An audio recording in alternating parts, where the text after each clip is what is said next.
এখন পর্যন্ত কোনো সংস্কার হয় নাই। আমরা সেই 5ই আগস্টের পরদিন যে জায়গাটায় ছিলাম ঠিক সেই জায়গাটায় আছি। গণভোট হইলে পরে হবে। রাজনৈতিক দলগুলো যদি ঐক্যমত্যের ভিত্তিতে গণভোটে হাত দিয়ে দিতে পারতো, গণভোট পর্যন্ত তো আমার যাওয়া লাগে না। বিএনপি যেটা চাইছে ঠিক সেটাই হচ্ছে। মনে হয় যে বিএনপি জামাত যুদ্ধে নামছে, বিষয়টা এরকম। যখন আপনার জামাত কাজে লাগে তখন আর তার গায়েতে ঘ্রাণ পান, যখন কাজে লাগে না তখন আপনি গন্ধ পান। গণভোট যদি না যেতে তাইলে পরে আপনার যারা সংসদে যাচ্ছেন তাদের বৈধতাই তো থাকবে না।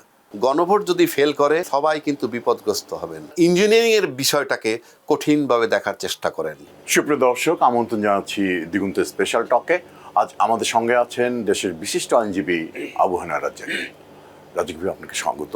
আপনাকে ধন্যবাদ এবং আপনার চ্যানেলের যারা দর্শক শ্রোতা তাদের সবাইকে আমার শুভেচ্ছা। দেখতে দেখতে নির্বাচন এসেই গেল, মাত্র কয়েক সপ্তাহ বাকি, এবং নির্বাচনী প্রচারণাও জমজমাট।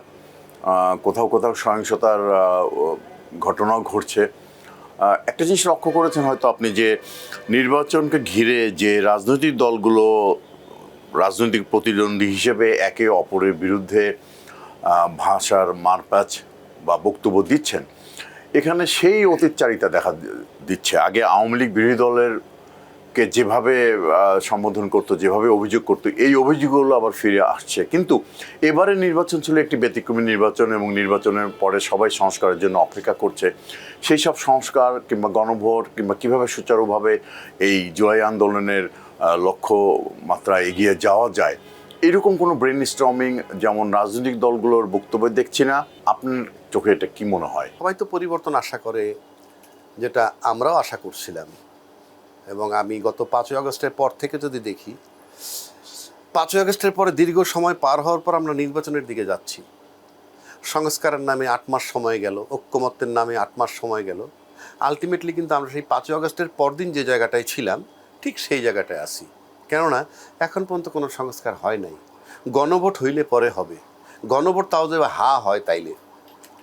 আর রাজনৈতিক দলগুলো যদি ঐক্যমত্যের ভিত্তিতে গণভোটে হাত দিয়ে দিতে পারতো, গণভোট পর্যন্ত তো আমার যাওয়া লাগে না। আমরা সবাই যদি ঐক্যমত্য হয়ে জুলাই সনদে অ্যাপ্রুভাল দিয়ে দিতাম তাহলে তো আমাদের লাগে না। তারপরে কি হইল, একটা পর্যায়ে সব রাজনৈতিক দল মিলে আবার দায়িত্ব দিল তো অন্তর্বর্তীকালীন সরকারকে, যে গণভোটের ব্যাপারে গণভোটের আয়োজন করেন এবং আপনি সিদ্ধান্ত নেন। এবং সরকার বাধ্য হয়ে, এবং সেখানে দুইটা দলের দুই ধরনের চাওয়া ছিল। জামাতের তরফ থেকে বলছিল গণভোটটা যাতে আগে হয়, বিএনপির তরফ থেকে বলছিল যে না একই দিনে। তা আলটিমেটলি নির্বাচন এবং গণভোট একই দিনে হইল। তার মানে আমি দেখতেছি ফ্রম ডে ওয়ান বিএনপি যেটা চাইছে সেটাই হচ্ছে। যেমন রাষ্ট্রপতি অপারেশন করতে চাইলে ছেলেপেলেরা, কিন্তু বিএনপি সেখানে আগ্রহ দেখায়নি, এটা হয় নাই। তো এইভাবে যদি আপনি চিন্তা করেন তাহলে আলটিমেটলি বিএনপি যেভাবে চাইছে সেভাবে চলে আসছে।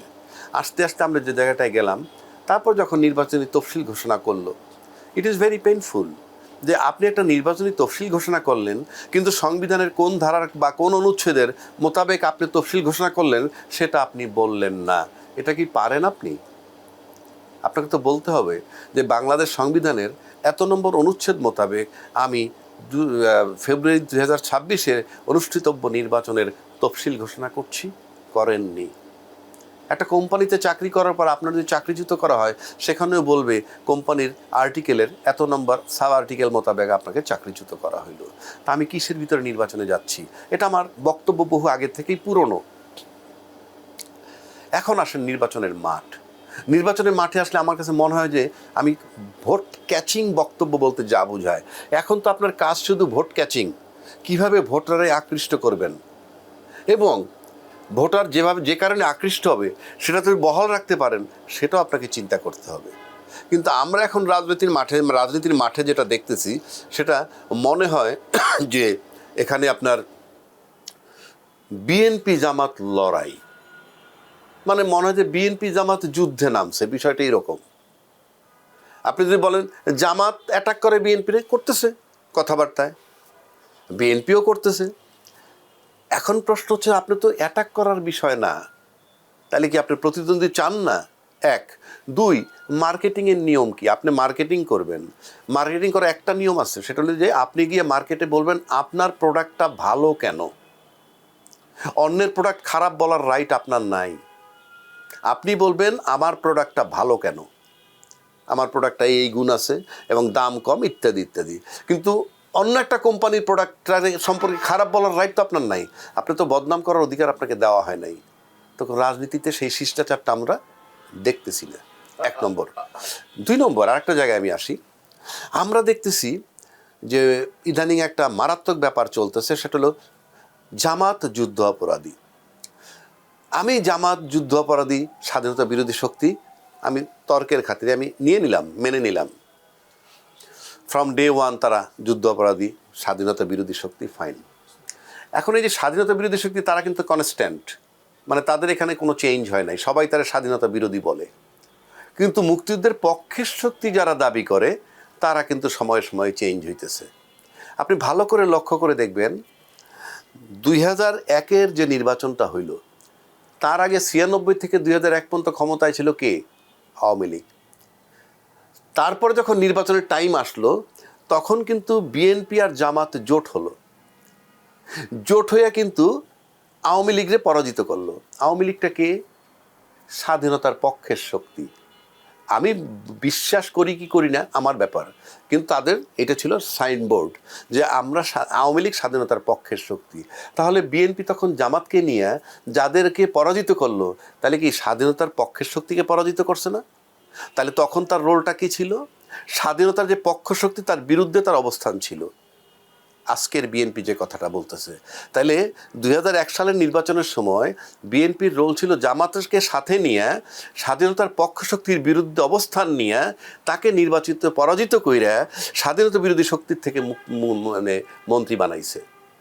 তাহলে তো আপনার স্ট্যান্ড তখন স্বাধীনতার পক্ষের শক্তির বিপক্ষে ছিল। আজকে আবার এসে লক্ষ্য করেন জিনিসটা, আজকে আবার এসে আপনি কি বলছেন? আপনি স্বাধীনতার পক্ষের শক্তি এবং জামাত স্বাধীনতার বিপক্ষের শক্তি। তাহলে আপনার ডাবল স্ট্যান্ডার্ড হইল না? আপনি তো 2001 সালে মুক্তিযুদ্ধের সপক্ষের শক্তি আওয়ামী লীগের বিরুদ্ধে অবস্থান নিয়েছিলেন, আজকে তাহলে সেটা উল্টা হলো। এই যে ডাবল স্ট্যান্ডার্ড কেন? জামাত তো সবসময় স্বাধীনতার বিরুদ্ধে শক্তি, তার স্ট্যান্ডের পরিবর্তন নাই, আপনাদের স্ট্যান্ডের পরিবর্তন। যখন আপনার জামাত কাজে লাগে তখন আপনি তার গায়েতে ঘ্রাণ পান, যখন কাজে লাগে না তখন আপনি গন্ধ পান।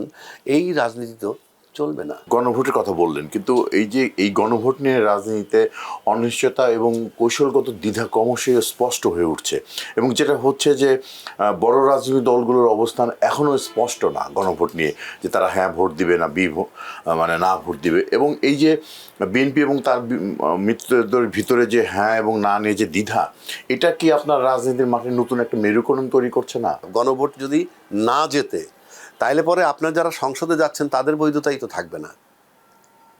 আপনি গণভোটটা পাশ করলে তো সাথে সাথে গণভোটের ভিতরেই বলা আছে সংবিধান সংস্কার করবেন, আপার হাউস হবে, লোয়ার হাউস হবে, 2 টার্মের বেশি প্রধানমন্ত্রী থাকতে পারবেন, বিভিন্ন বিষয় এখানে আছে। তাহলে তো আপনার একটা দ্বার ওপেন হইল, গণভোটের মাধ্যমে আপনি একটা অবস্থান পাবেন।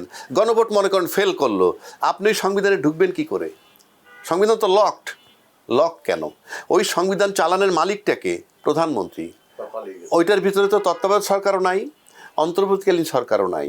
আপনি একটা গাড়ি যদি বন্ধ করা থাকে স্টার্ট করবেন কিভাবে গাড়ির ভিতরে না ঢুকে? একটা অচল অবস্থার মধ্যে আপনি গাড়িটা অচল বসে আছে, ওই গাড়িটা চালাই চলতে আপনাকে ঢুকে স্টার্ট দিতে হবে। আপনি সংবিধানে ঢুকে স্টার্ট দিবেন, ওইটা কোথায় আপনার? প্রধানমন্ত্রী তো পালায়ে গেছে। তারপর যদি তর্কের খাতিরে ধরেন তাহলে তো আপনার 3 মাসের মধ্যে নির্বাচন করার কথা। তারপর কি বলা আছে আপনার যেদিন মন চায় সেদিন?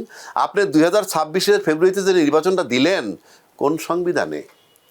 আপনি বললাম তো গণভোট যদি পাশ না করে, আমি বললাম আপনি নিশ্চিত থাকেন এই সংসদের বৈধতা নিয়ে কঠিন প্রশ্ন আসবে, সামাল দিতে পারবে না তারা। এখন হয়তো আপনি ইনুস রিমুভাল নিয়ে বেশি ব্যস্ত, নির্বাচনের চেয়েও বেশি জরুরি ইনুস রিমুভাল। হয়তো নির্বাচন হলে ইনুস সাহেব চলে যাবে, বাজে পরিস্থিতি হলে নির্বাচন না হলেও ইনুস সাহেব চলে যাবে, কিন্তু তারপরে আরও বেশি কঠিন বিপর্যয়ের মধ্যে পড়বে জাতি। তার মানে রাজনৈতিক ঐক্যমত খুবই জরুরি। ডেফিনেটলি জরুরি। আপনি যদি মনে করেন যে রাজনৈতিক ঐক্যমত্য ছাড়া কিছু করতে পারবেন না, আর বাংলাদেশ রাজনৈতিক ঐক্যমত্য হতে পারে না। কারণ 8 মাসে যখন আপনি একটা জায়গায় আসতে পারেন নাই, কথায় কথায় 8 মাস যাবত আপনি সরকারের দোষ দিয়ে আসছেন, এটার মানেটা কি? সরকার তো কোনো রোল নাই। আপনারা যে একমতে আসতে পারলেন না, এই দায় কি সরকার? না, এই যে একমতে আসতে না পারার ব্যাপারটা আমরা প্রায় দেখি যে ন্যাশনাল রিফর্ম ফ্রেমওয়ার্ক তৈরি হওয়ার পরেও মানে ভাষা, সময়, আইনগত কাঠামো সব কিছুতেই রাজনৈতিক মতভেদ দেখা গেছে। এবং এটা কেন হয় যে রাজনৈতিক দলগুলোর ব্যর্থতা কি তারা শুধু ক্ষমতা কেন্দ্রিক মানে রাজনীতি, নাকি আপনার তারা ক্ষমতার ভারসাম্য চান না, নাকি তারা জবাবদিহিতার মধ্যে আসতে চান না? আমার ব্যক্তিগতভাবে যেটা মনে হয়, যেমন ধরেন Sheikh Hasina, removal of Sheikh Hasina was a very important chapter for Bangladesh. হাসিনাকে রিমুভ করাটা খুব জরুরি ছিল এবং হাসিনা রিমুভ হয়ে গেছে। সুতরাং হাসিনাকে রিমুভ করার ব্যাপারে যারা কাজ করেছে, কেউ কেউ বলে বিদেশি শক্তি এটার ভিতরে ইনভলভ আছে, আমি জানি না, ধরে নিলাম বিদেশি শক্তি ইনভলভ আছে, তাহলে তাদের পারপাসটা সার্ভ হয়ে গেছে হাসিনাকে রিমুভ করার পর। এখন আসছে ইউনূস রিমুভ করা, আমার কাছে মনে হয়। এবং এই ইউনূস সাহেবকে রিমুভ করার জন্য যে সমস্ত বয়ান টয়ান তৈরি করে পরিস্থিতি ঘোলাটে করা দরকার, সেটাই করা হচ্ছে। কারণ তা না হলে যদি নির্বাচন একটা সুন্দর নির্বাচন হইতো, তাইলেও তো ইউনূস সাহেব চলে যেত। কিন্তু সেদিকে তো আমরা যেতে পারতেছি না, পথটা তো মসৃণ না। ইভেন সমস্ত প্রার্থীরা পর্যন্ত প্রশ্ন করে একে অপরকে, নির্বাচন হবে তো? Why this question? তার মানে দেয়ার ইজ এ ডাউট। আপনার এই যে রিমুভাল কথা পলিটিশিয়ান মানে পলিটিক্সের কথা বলতেছেন, কিন্তু এখন তো আবার আপনার বিএনপির একজন নেতা মেজর হাফিজ উনি বলেছেন যে আওয়ামী লীগ মাঠে নেই, তাই নির্বাচন প্রতিদ্বন্দ্বিতাহীন।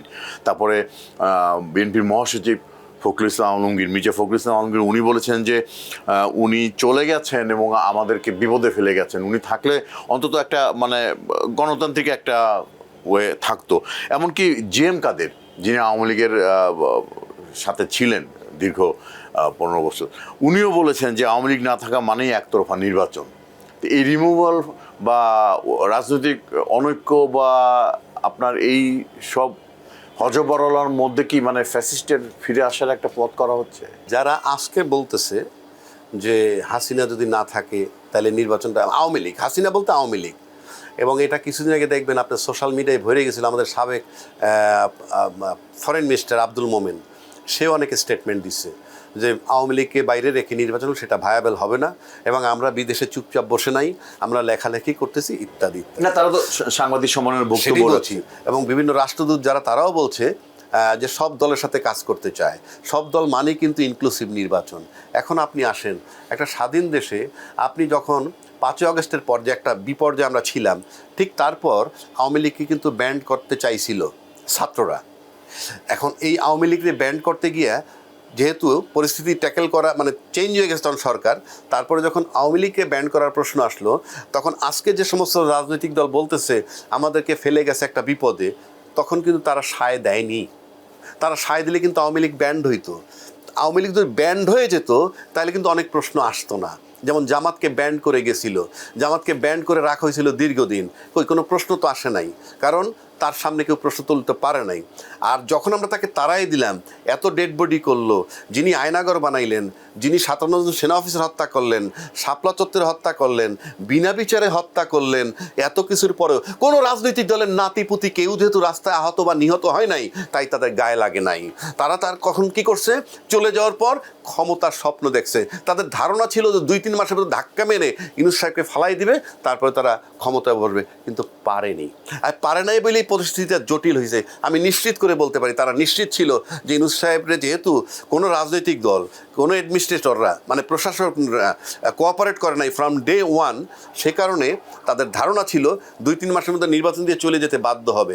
কিন্তু যেহেতু সে 1.5 বছর পার করে ফেলতেছে প্রায়, মাথা সবার কাছে গরম হয়ে থাকলো কিভাবে, সেটা অন্য চ্যাপ্টার। কিন্তু এখন আমার প্রশ্ন হচ্ছে, যেই দলটাকে আপনারা ব্যান্ড করতে দিলেন না, সেই দল যেহেতু ব্যান্ড হয় নাই, কথাটা বোঝার চেষ্টা করেন, তাহলে তাকে বাদ দিয়ে নির্বাচনে যাচ্ছি কেন আমরা? দলটা তো ব্যান্ড না, এই ব্যান্ড করে নাই যারা। আমি তো ব্যান্ডের পক্ষে, ফর এক্সাম্পল আমি ব্যান্ডের পক্ষে, ব্যান্ড করতেন আপনারা, কিন্তু ব্যান্ড করতে পারে নাই কোন দলের জন্য আমরা সবাই জানি। তাহলে এই যে ব্যান্ড করতে পারেন নাই, সুতরাং আপনার তো প্রশ্নের মুখে আসবেনি যে ব্যান্ড যেহেতু না দলটা, 25% যদি জনগণ রিপ্রেজেন্ট করে, তাহলে 1/4 অফ পপুলেশন যে দলটার পক্ষে, তাকে বাদ দিয়ে আপনি নির্বাচন করলে সেই নির্বাচন টেকানো কঠিন হবে। কারণ রাষ্ট্রের সমস্ত মেশিনারিজ তার পক্ষে কাজ করে এবং পরাশক্তিও তার পিছনে আছে। সব কিছু মিলে এই দল ব্যান্ড করতে না পারার দায় যাদের, হ্যাঁ, এই পরিস্থিতির সামনে যত রাজনৈতিক পরিস্থিতি ঘোলাটে হবে সেটা তাদেরকে আলটিমেটলি বহন করতে হবে। তাহলে আপনি কি মনে করেন যে গণভোটে হ্যাঁ জয় না হলে পুরনো ব্যবস্থা ফিরে আসার ঝুঁকি থাকবে, আবার রাজনৈতিক সংঘাত অনিশ্চয়তা বাড়বে এবং ফ্যাসিবাদ ফিরে আবার রাজনৈতিক ব্যবস্থাটা ফিরে যাবে ফ্যাসিবাদ? গণভোট হলে প্রত্যেকের জন্য একটা সুযোগ অন্তত আসে যে গণভোটে এই সংস্কারগুলো it is approved by the people. না ভোট দিয়ে করছে এবং আমরা সেটা লুফে নিলে কি হবে, তারপরে যদি সংসদে গিয়ে উইথ গুড আন্ডারস্ট্যান্ডিং কিছু কিন্তু আপনার ঢোকার সুযোগ হচ্ছে, আইনি একটা বৈধতা পাচ্ছেন, রাষ্ট্রীয় রূপান্তরের হ্যাঁ আপনি সব কিছু মিলে একটা সুযোগ পাচ্ছেন। গণভোট যদি ফেল করে, আমি বলে দিলাম আজকে ছোট মুখে, সবাই কিন্তু বিপদগ্রস্ত হবেন। আওয়ামী লীগ সংবিধানটাকে এমনভাবে ব্লক করে রাখছে, ওটার ভিতরে আপনি ঢুকতেই আপনি দেখেন না, আমার তো বলার দরকার না, আপনি ঢুকতে পারেন কি না। যেমন এই ঘর মানে একটা কোম্পানির ভিতরে এমডি পদ আছে, ডিএমডি পদ আছে, কিন্তু চিফ অ্যাডমিনিস্ট্রেটর কোনো পদ নাই।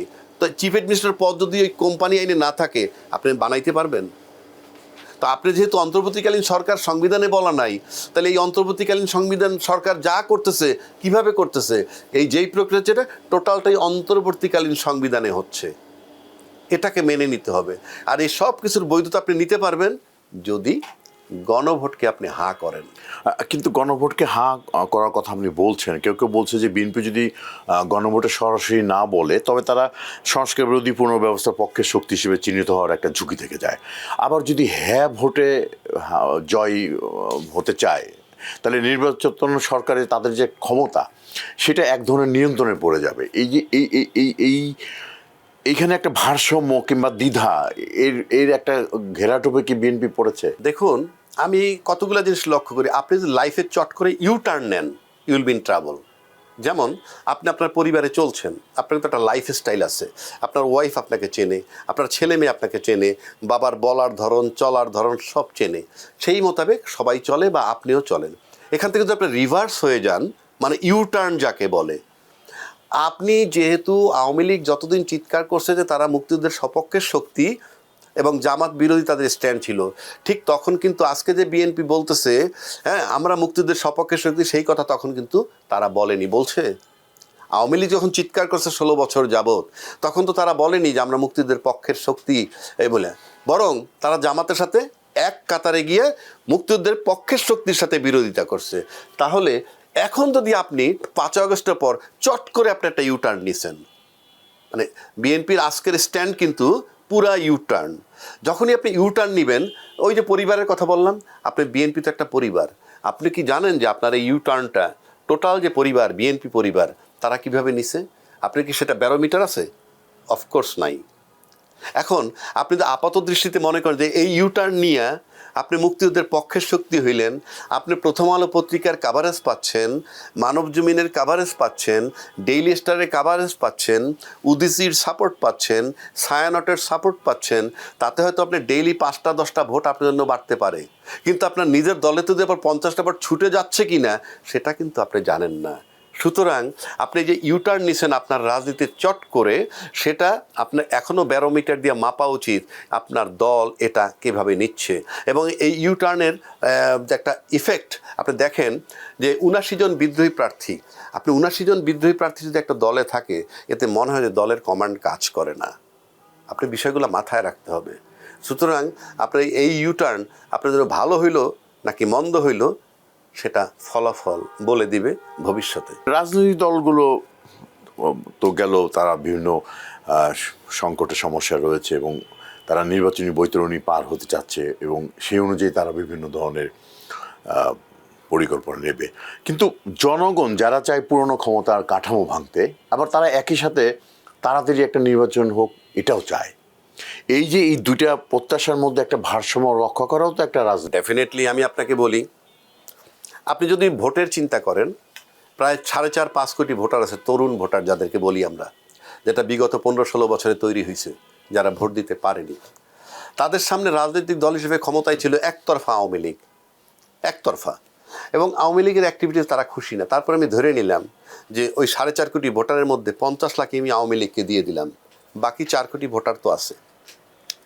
এখন এই বাকি 4 কোটি ভোটার কিন্তু ওই 15 বছর বিএনপিকে মাঠে দেখেনি, আর জামাতকেও মাঠে দেখেনি। জামাত ছিল অফিসিয়ালি ব্যান্ড, আর বিএনপি ছিল বলতে গেলে অগোছালো, বিরোধী দল হিসাবেও ছিল না। তাহলে এই 4 কোটি ভোটার বিবেচনায় কি নিবে?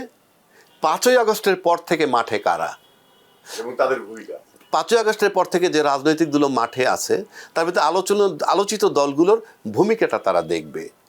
নাম্বার 1, নিশ্চিত করে বলতে পারি যে এই 4 কোটি ভোটার ওই ফ্যাসিস্ট সরকারের বিপক্ষে ভোট দিবে। বিপক্ষে মানে তাদের বিপক্ষে স্ট্যান্ড।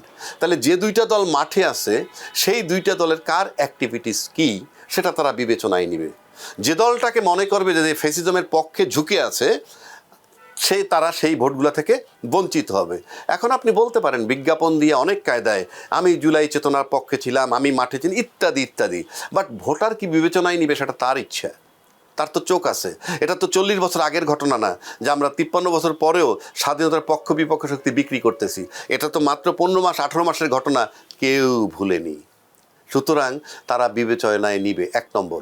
2 নম্বর, যে 1400 বলে বা 800 বলে নানানজন নানান কথা বলে লোক মারা গেছে, এই যে ছেলে পেলেগুলো যারা মারা গেছে তাদের বাবা বা নানা বা দাদা তারা তো ভোটার।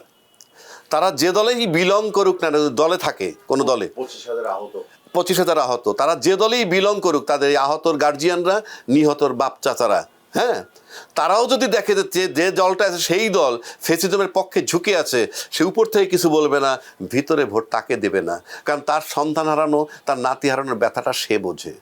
সুতরাং ওই ভোটগুলার, ওই গার্জিয়ানগুলো একটা মারাত্মক চিন্তার ব্যাপার আছে।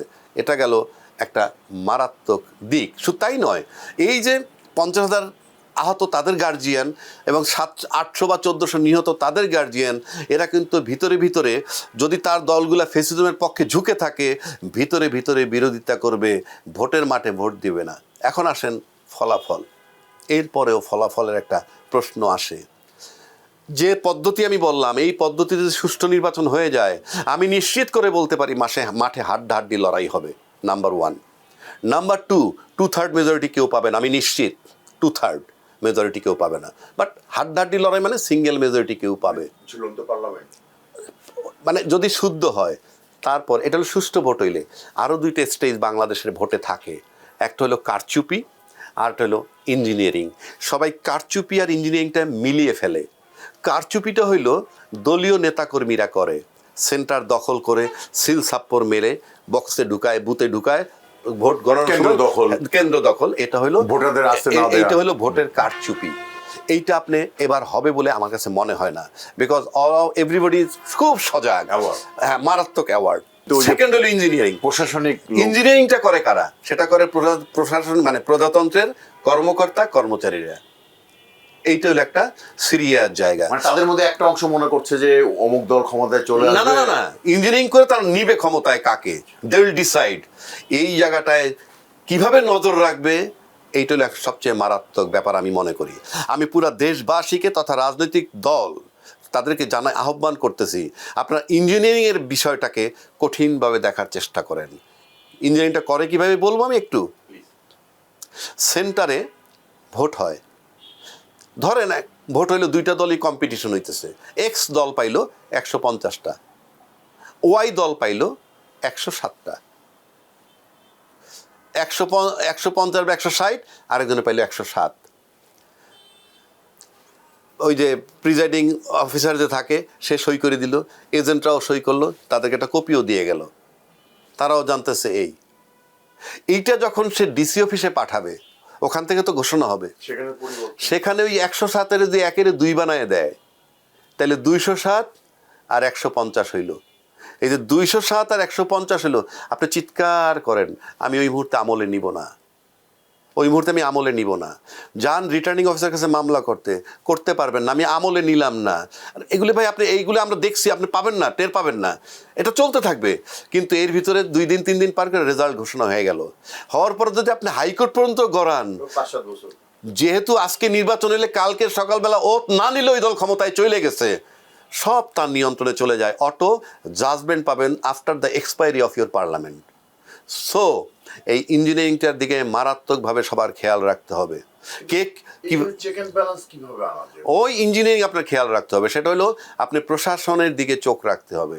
এই প্রশাসনিক ইঞ্জিনিয়ারিং, ওরা যেদিকে যাবে সেদিকে, এটা খেয়াল রাখতে হবে এখন থেকে। আপনি কিছুক্ষণ আগে বলেছিলেন যে ফ্যাসিস্ট শক্তি যারা, তারা এখনও সক্রিয় এবং ভারতে সাংবাদিক সম্মেলন করে রীতিমতো তারা বলছে যে যেভাবে হোক নির্বাচনকে ঠেকাতে আর কি, হ্যাঁ। এবং দেখা যাচ্ছে কিছুটা সহিংসতাপূর্ণ আচরণের বহিঃপ্রকাশ ঘটছে। এটা যদি বাড়তে থাকে তো এটা তো আপনার প্রতিযোগিতামূলক যে নির্বাচনের দিকে এগিয়ে যাওয়ার একটা এটা তো রুদ্ধ হয়ে যাওয়ার একটা শঙ্কা থাকে। হ্যাঁ, থাকে থাকে, তাতে তো কিছু আসা যায় না। কারণ যারা এই চেষ্টাটা করবে, আপনি যদি তাদের কথাই বলেন, পতিত সরকার যারা ছিল তারা যদি নির্বাচনটাকে বানচাল করতে পারে, এটা তারা গেইন করে। এই জন্য গেইন করে কারণ নির্বাচিত একটা সরকার আসলে সে যদি কোনোভাবে 5 বছর টিকে যায়, কথার কথা বলছি, কেন টিকে যাবে? টিকে যাওয়ার অনেকগুলো কারণ আছে। 1 নম্বর, ফ্যাসিস্ট সরকার যে পতিত সরকার যে হইল, সে 16 বছর থাকলো কিভাবে ক্ষমতায়, এটাকে আপনার মূল্যায়ন করতে হবে। এরশাদ ক্ষমতায় ছিল 9 বছর, থাকলো কিভাবে ক্ষমতায়, এটা বুঝতে হবে। তো এখন কালকে যে সরকারটা আসবে নির্বাচনের পর, সে কি এর সাথে মতো 9 বছর ক্ষমতায় থাকতে চায়, নাকি শেখ হাসিনার মতো 16 বছর ক্ষমতায় থাকতে চায়, নাকি জিয়া রহমানের মতো 4.5 বছর ক্ষমতায় থাকতে চায়, নাকি খালেদা জিয়ার মতো 2 টার্ম থাকার পর তারপর দণ্ডভোগ করতে চায়, সিদ্ধান্ত তারা নিবে। এখন ফ্যাসিস্ট সরকার চিন্তা করতেছেই যে আমি যে কায়দায় ওইখানে ক্ষমতায় ছিলাম, সেই জায়গাটা যদি তৃতীয় কেউ দখল করে ফেলে, তাহলে তো আমি 15 বছরের জন্য আউট হয়ে যেতে পারি। সুতরাং সে চাইবে না ওই নির্বাচনটা ওইভাবে টিকুক কিংবা নির্বাচনটা হোক। কারণ ফ্যাসিস্ট সরকার ইতিমধ্যে হয়তো লক্ষ্য করছে যে তার জায়গাটা অকুপাই করার জন্য কোনো দল চেষ্টা করছে, এবং সেখানে যদি সাকসেসফুল হয়ে যায় ওই দলকে ফেলে দিবে, ফ্যাসিস্ট সরকারকে ফেলে দিবে, তার পিছনে যে শক্তি তারাও ফেলে দিবে। কারণ আমার এত প্রেম নাই তো, আমার দরকার কাজ। তো তুমি যে কাজটা করতে 16 বছর যাবত করছো, সেটা যদি মিস্টার রাজ্জাকি করতে পারে, মিস্টার রশিদ করতে পারে, আমার তোমাকে দরকার নাই। এখন তাকে লিপ সিম্পিথি হয়তো দেখানো হচ্ছে। আর যদি কোনো কারণে যারা নির্বাচিত হয়ে আসবে তারা স্লিপ করে, ওদেরকে চাঙ্গা করা হবে। যারা অভিন্ন রাজ্যকে নয়া দিগন্তকে সময় দেওয়ার জন্য আপনাকে অসংখ্য ধন্যবাদ। অনেক ধন্যবাদ, অনেক শুক্রিয়া। আপনি অনেক কষ্ট করে সময় ব্যয় করে আমার অফিসে আসছেন, আমি শুক্রিয়া। ভালো থাকবেন। আল্লাহ হাফিজ।